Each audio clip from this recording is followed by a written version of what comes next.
Chandigarh police के cyber crime police station ने 38 लाख के डिजिटल फ्रॉड केस में 6 लोगों की गिरफ्तारी की है। इन लोगों ने चंडीगढ़ के एक निवासी को मुंबई पुलिस बनकर वीडियो कॉल किया और ये एक डिजिटल अरेस्ट फ्रॉड केस है, जिसमें इन्होंने बताया कि आपका अकाउंट जो है मनी लॉन्ड्रिंग में इन्वॉल्व है। अगर आप इतनी राशि पे कर देंगे फलाने अकाउंट में तो आपकी अरेस्ट नहीं होगी, अदरवाइज आपको घर पे ही अरेस्ट किया जाएगा।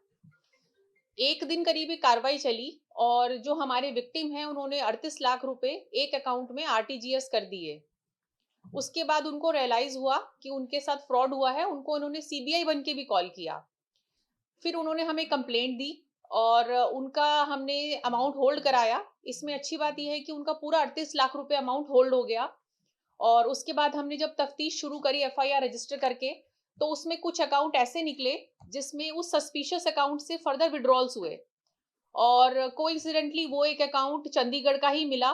तो हमारी इन्वेस्टिगेशन टीम ने बहुत स्विफ्टली काम करते हुए जिस बैंक से विड्रॉल हुआ था, अकाउंट होल्डर की डिटेल्स निकाली और फर्दर लीड को पकड़ते पकड़ते हमारे पास यहाँ पर वो लोग शामिल हैं जिन्होंने वो विड्रॉल किया और उनके एसोसिएट्स जिनको वो पैसा गया, जिन्होंने कमीशन ली। और हमने वीना है, एक सुखविंदर है, सतनाम है, इन लोगों को गिरफ्तारी करी। उससे हमें पता चला कि मुकेश एलियास प्रिंस जो बुड़ैल में रहते हैं और ये इस पैसे को यूएसडीटी में क्रिप्टो करेंसी में कन्वर्ट करते हैं। और फिर तफ्तीश में हमें फर्दर लीड मिली कि ये किसके कहने पर होता है और पैसा कौन से अकाउंट्स में जाता है यूएसडीटी में। वो फजल नाम का एक लड़का एलियास रॉकी अपने को कहता है, उसको हमने तमिलनाडु चेन्नई से गिरफ्तार किया। ये रहने वाला असम का है और ये काफी बड़ा एक लीड है इस केस में, क्योंकि यही वो शख्स है जो चाइनीज और बांग्लादेशी लोगों के साथ टच में है।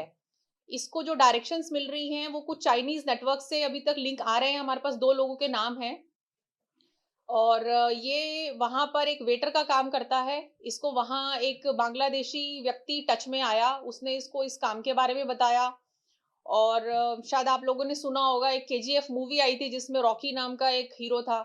तो ये उससे थोड़ा इंस्पायर्ड है, इसीलिए इसने अपना नाम भी एलियास रॉकी रख लिया और इसका ईमेल आईडी और जो आईडीज हैं सोशल मीडिया पे वो इसी नाम से हैं। और स्टीफर्ड नाम का एक चाइनीज व्यक्ति है जो डायरेक्टली इसके टच में है, जिसके अकाउंट में ये पैसा ट्रांसफर करता है कन्वर्ट करने के बाद। और बाकी इन लोगों से हमें अभी काफी सारी रिकवरीज हैं।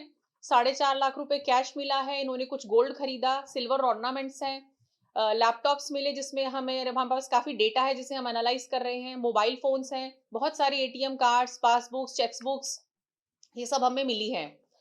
तो ये लोग जो हैं काफ़ी सारे म्यूल अकाउंट्स प्रोवाइड करते हैं रॉकी को और वो फिर उन म्यूल अकाउंट्स में साइबर फ्रॉड का पैसा डाल के कन्वर्ट करके आगे चाइना में भेजता है। बाकी हमारी तफ्तीश अभी जारी है, बाकी अपडेट हम आपको देते रहेंगे। रॉकी का कोई क्रिमिनल बैकग्राउंड भी है?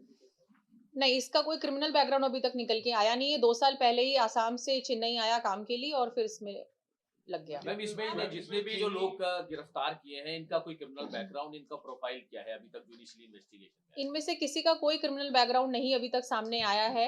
ये साइबर फ्रॉड में ही पहली बार इन्वॉल्व हैं। मैम और ये डायरेक्टली चाइना से अभी रडार में है, जो कुछ अगर नंबर्स ऑफ समथिंग कुछ ऐसे हैं जिनको भी आप और देख रहे हो? बिल्कुल, बिल्कुल, बहुत सारी डिटेल्स हमारे पास हैं। इनके नंबर्स, इनके अकाउंट्स वो सब हमारे सर्विलेंस पे हैं, उसको हम एनालाइज़ कर रहे हैं और इट इज़ एक्सपेक्टेड कि बहुत सारे अकाउंट्स और लोग इनसे कनेक्टेड होंगे।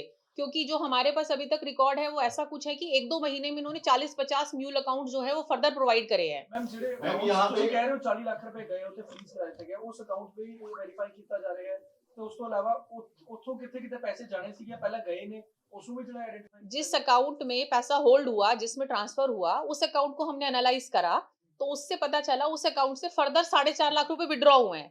उस केस में नहीं, किसी और केस में विड्रॉ हुए हैं। उस विड्रॉल से जब हमने लीड पकड़ी तो ये लोग हमें मिले। तो आप कह सकते हैं कि सेकंड लेयर भी है ये। मैम अभी तक इन्वेस्टिगेशन में सामने आया है कि इसके जो दंपति से ठगी की थी चंडीगढ़ के रायपुर कला से, इससे पहले भी इन्होंने कहां-कहां ठगी की है, किन-किन लोगों से? चंडीगढ़ का तो कोई मैटर अभी तक इनके सामने आया नहीं है, पर क्योंकि अभी हम इनके सारे इक्विपमेंट्स एनालाइज कर रहे हैं तो हमें डिटेल्स फर्दर मिलने की उम्मीद है।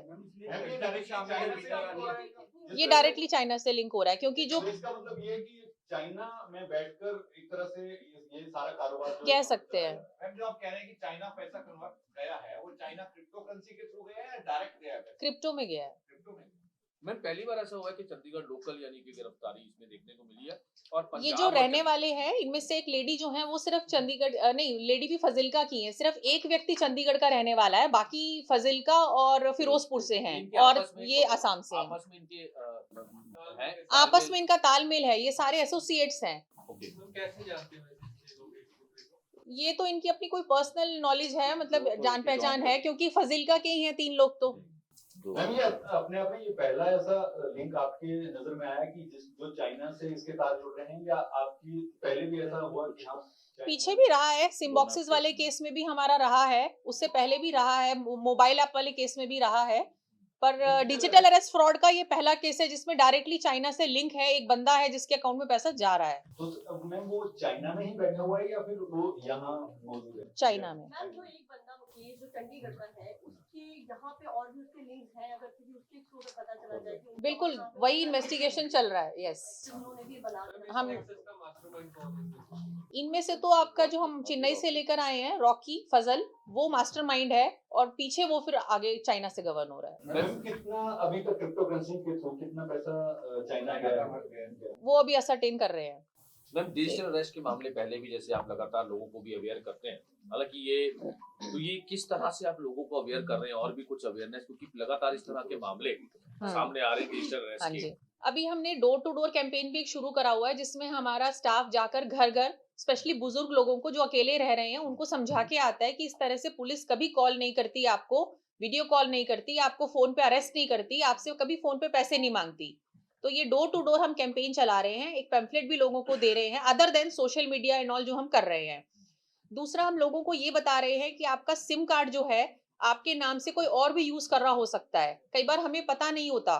तो टैफकॉप नाम का एक पोर्टल है डिपार्टमेंट ऑफ कम्युनिकेशन का, टेलीकम्युनिकेशन का, आप उस पे जाकर चेक कर सकते हैं आपके नाम से कितने सिम चल रहे हैं। अगर कोई ऐसे सिम है जो आप यूज नहीं कर रहे पर वो एक्टिव हैं तो आप उनको बंद करा सकते हैं वहीं पे पोर्टल पे रिपोर्ट करके।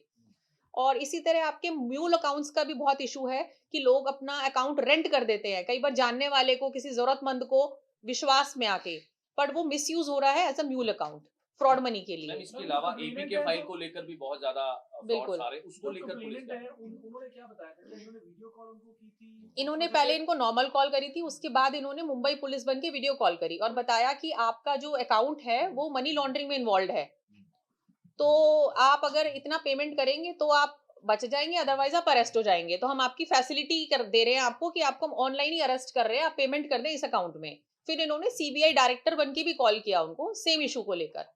तो क्या मैम कोई आंकड़ा सामने आया कि अभी तक कितने लोगों के साथ ये फ्रॉड कर चुके हैं और कहां पे इनके कनेक्शन जो है? वही तफ्तीश चल रही है कि इन लोगों से एग्जैक्टली कितने साइबर फ्रॉड्स कनेक्टेड है। मैम जो अकाउंट नंबर इनके थ्रू मिले हैं वो क्या इनके नाम से है या किसी से रेंटेड है या कहीं और के अकाउंट? इन्होंने मैक्सिमम अकाउंट रेंट कर रखे हैं, म्यूल अकाउंट्स। उनके खिलाफ भी कार्रवाई होगी? बिल्कुल बिल्कुल, वो सारा एनालाइज हो रहा है। I4C भी हमारे साथ इस एनालिसिस में लगी हुई है, वी आर वर्किंग ऑन क्या ये इट। बताया कि कितना रेंट उनको पे करते थे ये पता? कमीशन है, जैसे फर्स्ट लेडी को हमने जिसको पकड़ा उसने 4.5 लाख रुपए निकाले, तो उसने बोला कि मैंने as it is amount as a commission next बंदे को दे दिया। तो यानी कि कमीशन बेस्ड ही होता है। मैम जिस तरह से साइबर 5 से 10% का इनका कमीशन रेट रहता है। साइबर फ्रॉड की लगातार जो दायरे हैं अलग बढ़ रहे हैं, कभी इन्वेस्टमेंट के नाम पर, कभी डिजिटल अरेस्ट, कभी एपीके फाइल, इसको लेकर जैसे आपने बताया कि लगातार अवेयरनेस की जा रही है, लेकिन अब ये जैसे चंडीगढ़ से या पंजाब से अब ये कनेक्शन आ रहा है, तो कहीं ना कहीं अब लोकल भी इस तरह की। बिल्कुल, हमारी एक एक्सरसाइज है जो अभी बहुत ही जल्द आप देखेंगे, ग्राउंड पे आपको उसके रिजल्ट्स दिखेंगे। जो हमारे यहाँ पर एग्जिस्टिंग लोग हैं जिनके कहीं ना कहीं म्यूल अकाउंट्स यूज हो रहे हैं या फिर जिनके सिम्स यहाँ पर यूज हुए हैं साइबर फ्रॉड में और वो हमारे रेजिडेंट है, उन पे हमारी एक बड़ी मुहिम चल रही है and soon you will see action. Sir ma'am इनको लीड्स कहाँ से मिलती है? जैसे इनकी भाषा में इनको लीड बोलते हैं, किसी अकाउंट में पैसा पड़ा, मैं मान लो मेरे पड़ा, ये लीड्स इनको बैंक से मिलती है या कोई और साइबर का या आईटी का इसमें इन्वॉल्व है? नहीं, देखिए ना, सोशल मीडिया पे हमारा कितना डेटा अवेलेबल है, बहुत सारी तरह से अवेलेबल है। It is not only account, हमारी बहुत सारी एक्टिविटीज से हम खुद ही अपने को पब्लिक कर देते हैं। तो ये वो एनालिसिस करके डेटा बैंक क्रिएट करते हैं और फिर उनको यूज करते हैं।